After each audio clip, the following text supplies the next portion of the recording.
Are you looking to move to Southern Maryland? Watch this video so I can tell you what no one else is going to tell you about moving to Southern Maryland.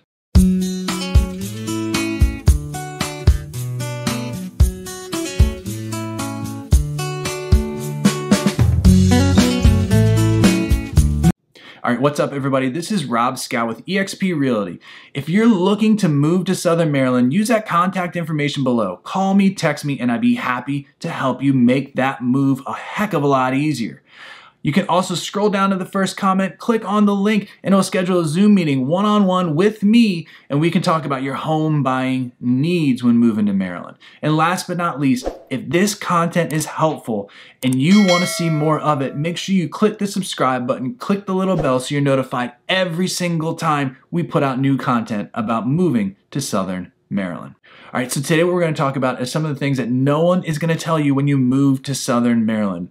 Now, I know these things because I moved to Southern Maryland about 16 years ago. So some of these things are things that I didn't realize when I got down here. And I also reached out to past clients and current clients and asked them, what are some things that you were surprised by when you got down here? We're going to go over 7 things that you might not know until you get down here. All right, so number 1, things that I didn't realize when I got down here, there's not like centralized trash removal. There's not garbage men normally that come around and just pick up your stuff. I grew up in Annapolis and that was a constant thing where there was always garbage people coming around on trucks and picking up our stuff. And I never really thought anything of it. When I got down here, we had 2 choices. You could take it to this transfer station yourself, or you could pay for waste management to come and remove it for you. Now there's been more competition and more different companies coming down here that make it a little bit more, price effective to be able to do it.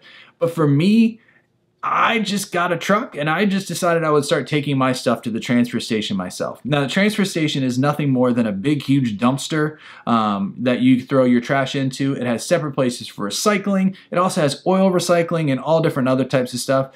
It's not as bad as it sounds. You don't want to be someone that waits a whole bunch of time, so you got a whole bunch of stinky trash you got to deal with. But if you keep up with it and use the transfer stations, which are free in St. Mary's County, then it can be not too bad of a task. But if that sounds like something you don't want to do, you don't want to deal with, look into the different waste management companies, and they can actually drop off a can and they'll pick it up. And normally it's about once to twice a week. So the second thing that a lot of people that I asked weren't aware of was Point Lookout State Park. Now I knew about Point Lookout State Park when I moved down here because I love fishing, and Point Lookout State Park has one of the biggest fishing piers in Maryland, and I would go there at night when I went to college and go fishing. But a lot of people that come down here don't realize just how awesome Point Lookout State Park is. Now Point Lookout State Park is at the southern tip of St. Mary's County, and it's the most southern tip of Maryland. It's surrounded by the Chesapeake Bay and the Potomac River, and there's beaches and fishing and picnic tables and camping and just all types of stuff to do. Now, it can get super crowded on the weekends, especially during the summer, but during the week, you can almost have that place to yourself where you can just get out there and really enjoy nature. So the third thing that a lot of people mentioned in their survey was the presence of Amish. So we have Amish, especially in the northern St. Mary's County part, all over the place, and they're a big part of our local economy. So they do a lot of things with flour, with food, with building and all that kind of stuff. And it's a little bit different because they don't have phones to communicate. They don't use, electronic mail, or they don't use email. They don't use anything like that. So you have to understand where they are, who they are, and how to get in touch with them, except on Sundays, to really be able to benefit from, their services and be able to work with them. So that's something a lot of people didn't know was down here. And then when they get down here, they're not really sure how they're supposed to interact with it. So talk to a local, ask them when, the different greenhouses and things like that are open so you can get there when you're supposed to. And also don't forget, it's either cash or it's check when you're going and dealing with the Amish. All right, so number 4, and this is something that when I came to St. Mary's County, I came to be at St. Mary's College, so this one kind of hits home with me. A lot of people don't realize that St. Mary's City is not a city. It's a historic city. It's one of the first cities in Maryland, but it's not a city anymore. So when I went to St. Mary's College, I remember hearing about St. Mary's City, and I knew that St. Mary's College was rural, but I thought, hey, at least St. Mary's City is here. Maybe there's gonna be some, different things right there by the campus.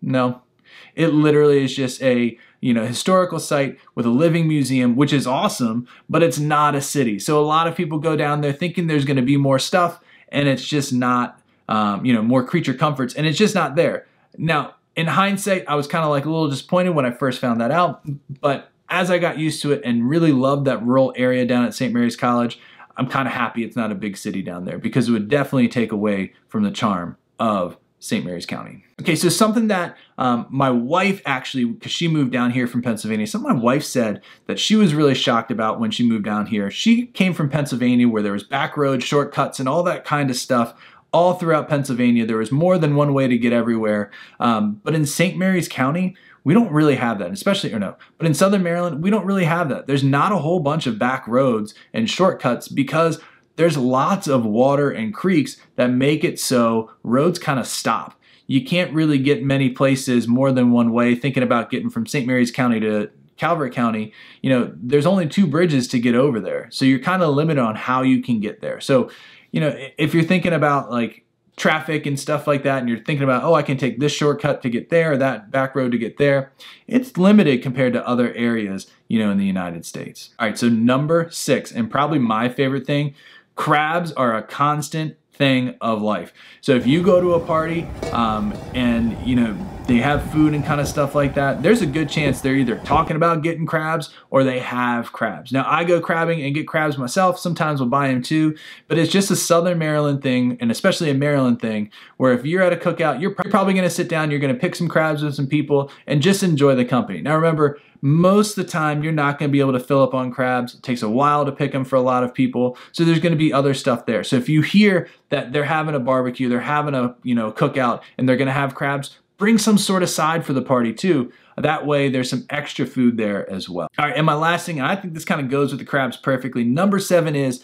liquor stores are the only places that have alcohol, beer, wine, liquor, all that kind of stuff. It's just going to be in those liquor stores. Now, sometimes some gas stations that are liquor stores first will have them, but it's more like a liquor store with gas pumps than gas stations with alcohol. So for the most part, you're going to be looking for liquor stores to find all your alcohol. The good thing is, especially in St. Mary's County and a lot of other places in Southern Maryland, there's liquor stores almost on every corner, it seems like. So it's not that hard to find it. And they are open most days, and they normally open around 10 o'clock and close around 9, 10 o'clock as well. So it's not hard to get it. It's nice that it's all in one stop. So hopefully these things that you may have not thought about when moving to Southern Maryland helped you get a better idea of what it's going to be like when you move down here. And if you have any questions or need any help, make sure you use that contact information below. Call me, text me, and I can help you make that move a lot easier. You can also scroll down to the first comment, click on the link, and it will schedule a Zoom meeting one-on-one with me,